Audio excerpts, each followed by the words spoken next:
guys, my name is Ashpreet and I'm going to take up the very first chapter for class 10th history. That's the rise of nationalism in Europe. So before we proceed and look into what are the chapters all into it, what are the parts of this chapter, what are the main issues, I have a question for you. Let me see if you guys are in a position to answer that question. And I challenge you, you'll understand the crux of this chapter. India, that is Bharat, and we say it a union of states that we call it under the constitution. Do you think India existed the same way back? When Britishers made India a colony, do you think we existed as now we have 29 states and 7 union territories? Not really. I think we were a patchwork of a lot of states.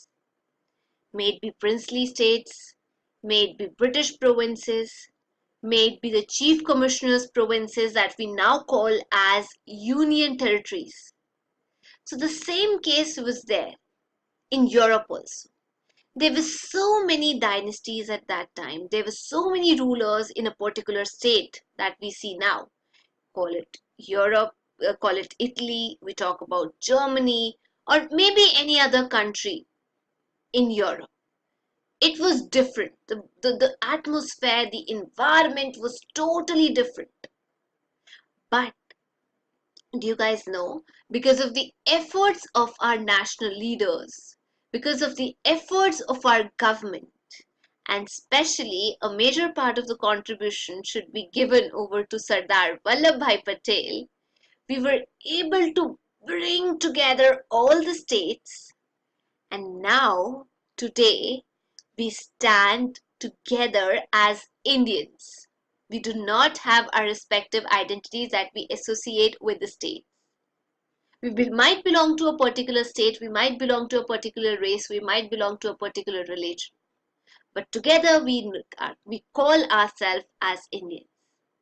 So that is the context, that is the main story, that is the driving force of this chapter, that is the rise of nationalism in Europe. There might be something in Europe that might have brought all those multilingual dynastic rules, all those sections that were being ruled by the kings together to join hands, to define their territories, and then move together. So let's see what do we have in this chapter of class 10th, where we're going to talk about the rise of nationalism in Europe. These are the components that we have, or the parts of the chapter. Number 1 is the French Revolution. Pretty much you guys have covered this section in class 9. Then the idea of nation. I am going to lay a lot of stress on this part, because if this is what you understand it really well, you're going to get the crux of the chapter. Making of nationalism in Europe. It's not a day, it's not 2 days, it's not weeks. It's for years together, for months together, sometimes even for centuries. The struggle goes on and on. And one fine day, you guys or the country is able to achieve that sense of collective identity, that sense of belongingness, that this area is our area, this territory is our territory. We are the citizens who belong to this area. Then we're going to talk about the age of revolutions in 1830 to 1848. Of course, like I told India, similar was the case story of Germany, of Italy, and even Great Britain. Visualizing the nation. For example, let's talk about India.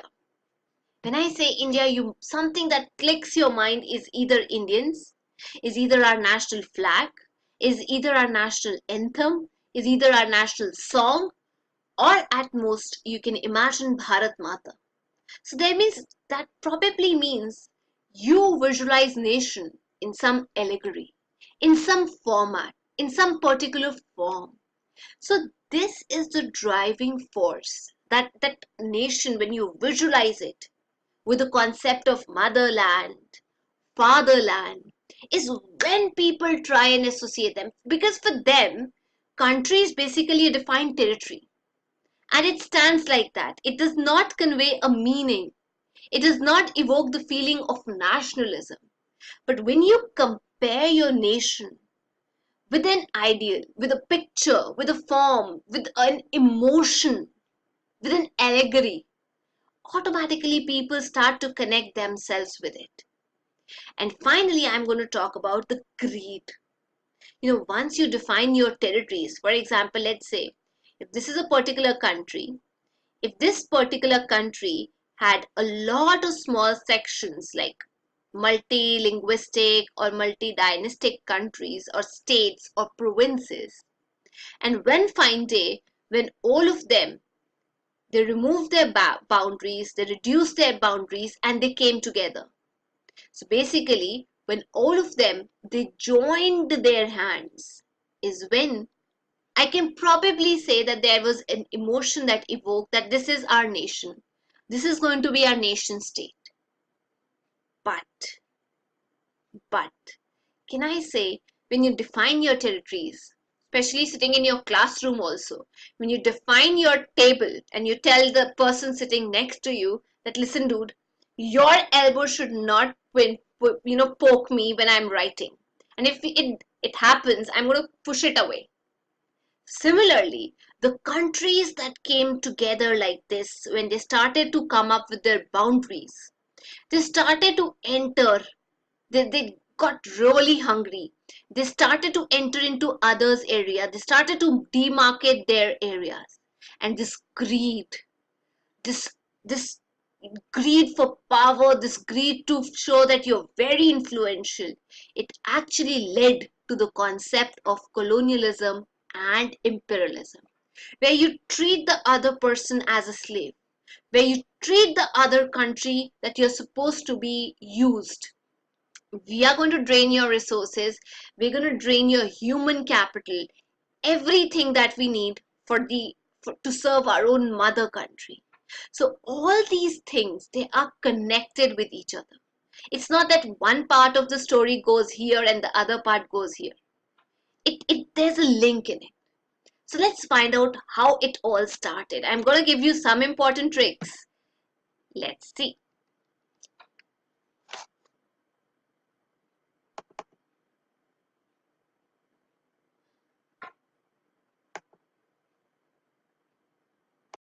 Now what happened in this case? Can you see this image? It's right there in the first page of your chapter, The Rise of Nationalism in Europe.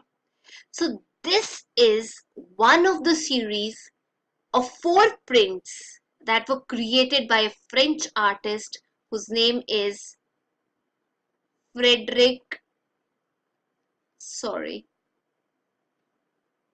He's a French artist, and in 1848 he came up with 4 prints. Now this is the feeling that he actually wanted to evoke in the people. He wanted to convey a message. So what is the message that you get conveyed? Here you can see the statue right here. Probably everybody can see the statue right here. It's something like this. In one hand you have the torch of enlightenment, and in the other hand you have this charter. When I say charter, it basically means the rights, the written document that has been given to you, that has been issued to you by the government or the legislative part of the country.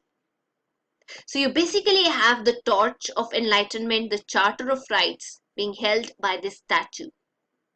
And this image right here that we see, were a lot of people standing in a queue representing different nations. They were marching towards this statue. This probably shows that Frederick was trying to visualize a world. And what world he was trying to visualize? He wanted to visualize and convey that we need to have a democratic and social republic. That means no more republic, no more aristocracy, nothing to do, no absolutism. When I talk about absolutism, that basically means no ruler is going to be divine, is having divine power. that you can't probably go and ask them that you need to put a check on your power, dude. This is not how it's supposed to work. So they wanted this imaginary concept that is known as the utopian concept, the imaginary society that you dream of. So did Frederick Sorry dreamt, and he saw the people marching in queue towards the Statue of Liberty, each having their own identity. Probably you can see everybody carrying their own flag. They're marching. But something I need to tell you is leading the countries that were leading the race, it was USA. Let me write it here for you guys. The countries that were actually leading the race at this time, it was USA. Second to USA was Switzerland. And third country that had just completed the process of nation building, bringing all those small units together, was France. So these were the three countries that were leading, that were walking towards the Statue of Liberty. They'd already, I would say USA and all those countries had already witnessed, they'd already become nation states. Now, how do you remember so many countries out here? Let me give you a trick for this also. Now, can you see this Germany out here? So German people, they were basically carrying a tricolored flag, and you can see the colors right here. Can you see black? Can you see red? Can you see gold? So this is black, red and gold, which represents the people of Germany. They were just about there. They were behind France. We had Germany right here. So all these states, they were yet to become, they were yet to come into existence. They were still, fragmented, like we see India way back. Now, how you're supposed to learn? There's so many states given up in your book. How you guys are supposed to learn? Let me share the idea.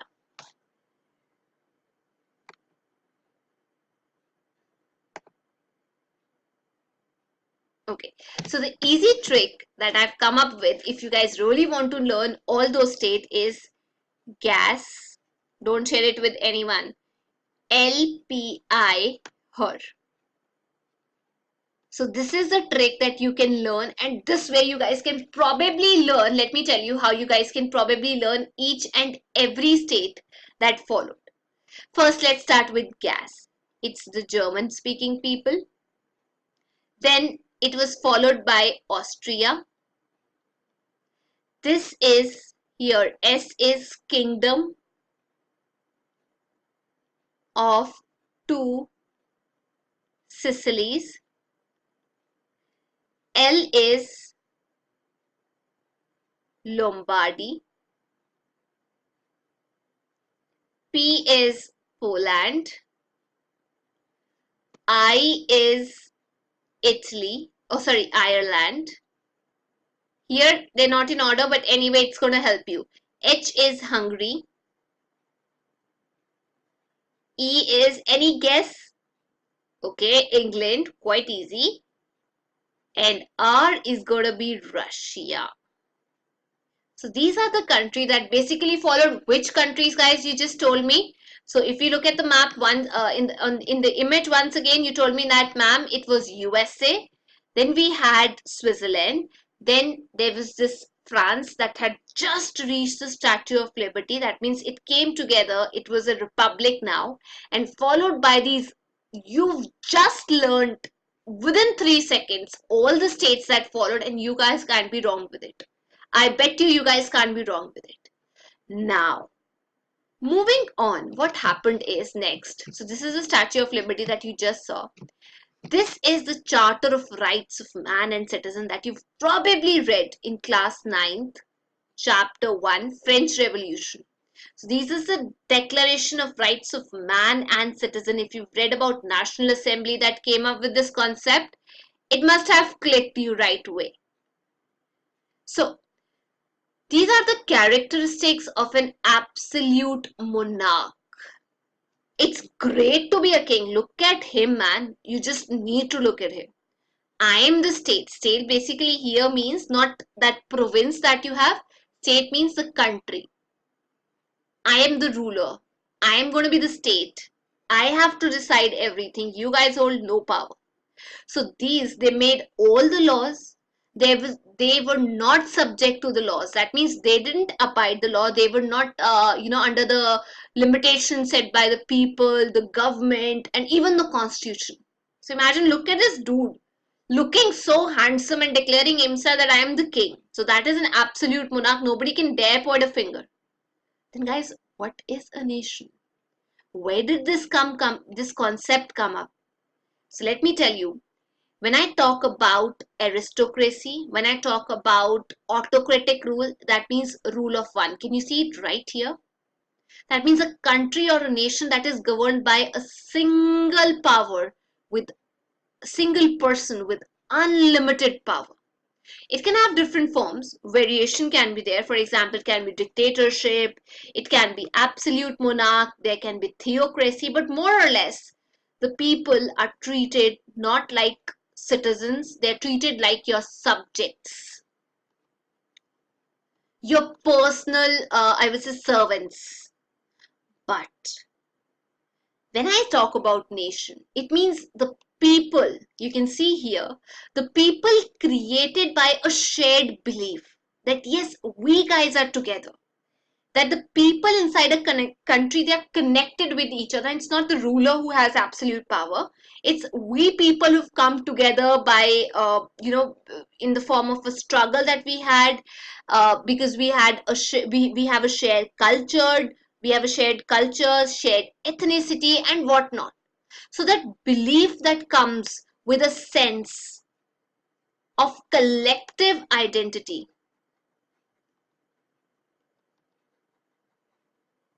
and also a shared history. For example, I talked about India. We have that nationalism concept, that spirit, that we have a shared culture. We've struggled. We anyway start a study about nationalism in India. So that sense of collective identity comes when you struggle together, when you struggle really hard to achieve something, maybe anything, to throw away the non-democratic system, to throw away the autocratic rule, to liberate your country from colonial rule, everything of that sense. It gives you a sense of collective identity, shared history, and even descent is where it gives rise to the concept of nation state. So can I say a nation is a culmination of past long endeavors, sacrifice, and devotion. You've come together because you've sacrificed quite a lot.